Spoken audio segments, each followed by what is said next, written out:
Chers auditeurs, Shalom Uvracha. Secours les Ilul Nishmat de mon beau-frère, Reb Tzvi ben Pinchas, Zichrono Livracha.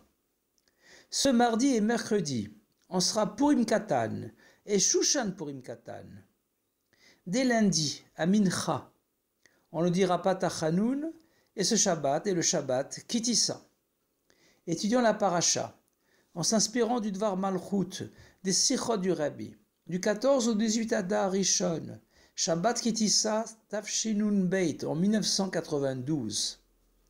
La paracha commence par Kitissa et Rosh Bnei Israël. Quand tu feras le compte des enfants d'Israël, par le demi-shekel que chacun donnera. Puis elle détaille la supériorité des premières tables de la loi, Luchot Arishonot, tables de pierre, écrites par le doigt d'Hachem, Luchot Even, Ketuvim be'etzba Elokim, Shmot, chapitre 31, verset 18, faites et écrites par Hachem lui-même, gravées sur les deux faces, Maaseh Elokim Hema, va mirtav Elokim hu, Charut ala luchot, Ktuvim mishnei evreihem, Shmot, chapitre 32, versets 15 et 16. Ensuite, il y a la faute du veau d'or, du Egel Hazav, et Moshe Rabbeinu brise les tables. Hachem accorde son pardon et proclame les 13 attributs de miséricorde. Les Yud Gimel Midot Arachamim, Shmot, chapitre 33, versets 6 et 7. Et Hachem ordonne à Moshe Rabbeinu de tailler les deuxièmes tables. La paracha rapporte ensuite les 3 fêtes de pèlerinage, Shalosh Regalim, Pessah, Shavuot et Sukkot, et termine avec les rayons de gloire, les Karnei Hod, qu'acquiert Moshe Rabbeinu avec les deuxièmes tables, et qu'il doit cacher avec un voile, un masvé, lorsqu'il ne s'adresse pas au Béné Israël. Le Rabbi pose plusieurs questions. Premièrement, le nom de la paracha, Kitissa, qui signifie littéralement élevé lorsque tu élèveras la tête des Béné Israël, ne correspond pas du tout apparemment avec son contenu.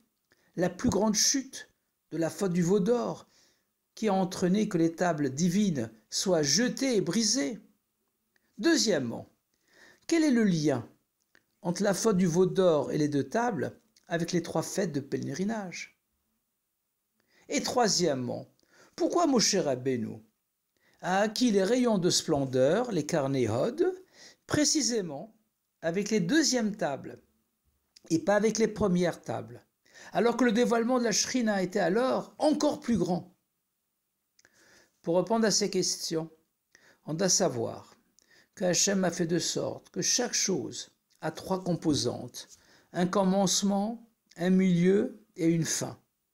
Le commencement est la tête et le but. Le milieu est tout le développement et la fin est la conclusion et la perfection. Les 3 premières lettres de l'alphabet hébraïque font allusion à ces 3 composantes.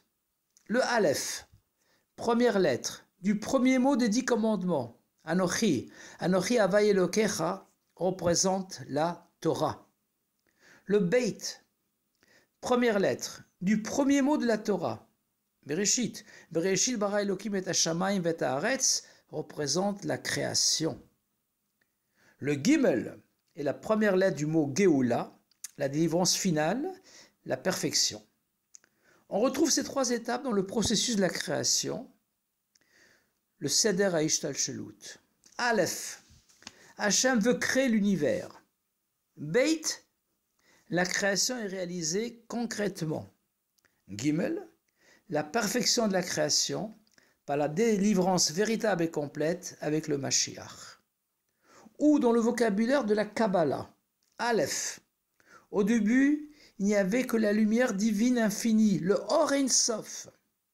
Beit, Hachem a contracté cette lumière et fait descendre dans l'univers qu'un rayon limité, le Kav.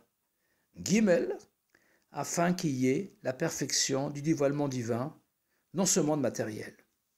De même pour notre paracha, Aleph, les premières tables divines écrites par Hachem lui-même, Beit, ces tables sont brisées, Shvirat Aluchot, suite à la faute du veau d'or, qui est une descente pour affiner et purifier le monde matériel, car chaque chute, chaque Yerida, lorsqu'elle est suivie d'une Teshuvah, permet d'atteindre une élévation, une aliyah, supérieure au niveau précédant la chute.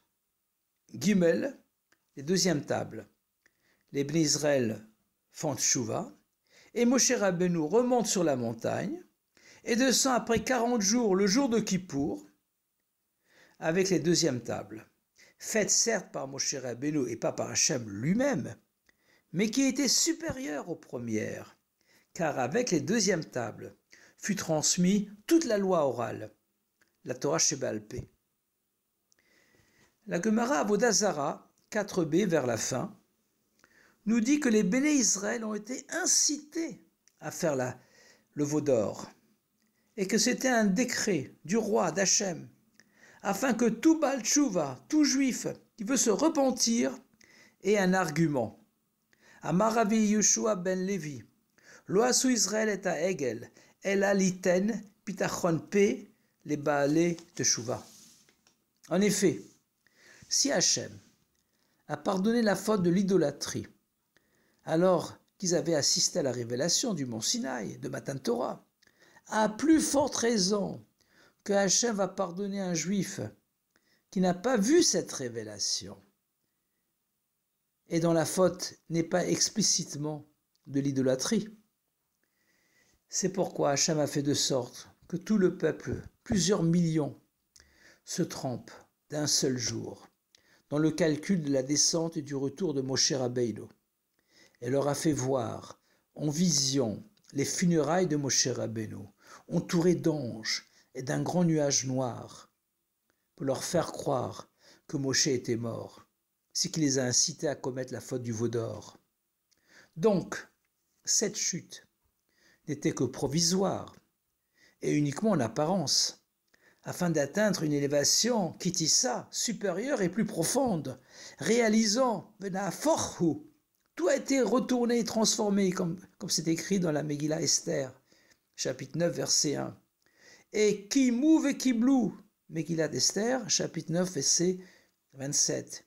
Ils ont accompli plus profondément ce qu'ils n'avaient qu'accepté. Et si à la fin de la paracha, on rapporte les 3 fêtes de pèlerinage, c'est parce qu'elles symbolisent respectivement les 3 étapes de Aleph, Beit et Gimel. Pessah, Chag HaAviv, la première fête de pèlerinage, est liée au dévoilement divin supérieur. Shavuot, Chag HaKatsir, la fête de la moisson, est liée davantage au travail de l'homme. Sukkot, Chag HaAsif, la fête de l'engrangement, rassembler les produits agricoles dans les granges, est liée à la fin du travail, le rassemblement de tout le peuple juif lors de la délivrance messianique. On comprend alors que c'est précisément avec les deuxièmes tables, après l'élévation supérieure atteinte par la teshuva de la faute du veau d'or, que Moshe Rabbeinu a reçu les rayons de splendeur qui éclairaient sa face lorsqu'il s'adressait au Bnei Israël et qu'il cachait avec un voile, un masvé, uniquement lorsque le peuple était occupé à raffiner le monde matériel. Dans chaque journée et dans une vie, on retrouve les 3 étapes de Aleph, Beit et Gimel. Il appartient en particulier dans notre génération de mettre l'accent sur le Gimel, l'achèvement de notre travail, et amener la délivrance, la Géoula. On reçoit les forces nécessaires grâce à notre attachement à Moshe Rabbeinu et au Moshe Rabbeinu de chaque génération, par l'intermédiaire de l'étincelle, du Nitzutz de Moshe Rabbeinu qui est en nous, que l'on mérite en ces jours du mois d'Adar Rishon, où l'on s'apprête à fêter Purim Katan et Shushan Purim Katan avec une grande joie, en préparation au Purim Gadol et au Shushan Purim Gadol, de façon à ce que Zéa Katan Gadol y est, que ce petit devienne grand, comme le dit le texte, le Noussar du Seder Hamila, et de vivre la Géoula avec le dévoilement du Rabbi Melech HaMashiach, Miad Mamash, Yechi Adoneinu, Moreinu V'Rabbeinu, Melech HaMashiach, Leolam Vaed. Purim Katan, Veshushan Purim Katan Sameach, Shabbat Shalom, Akut Shabbos, et à bientôt dans le 3e Beit HaMikdash.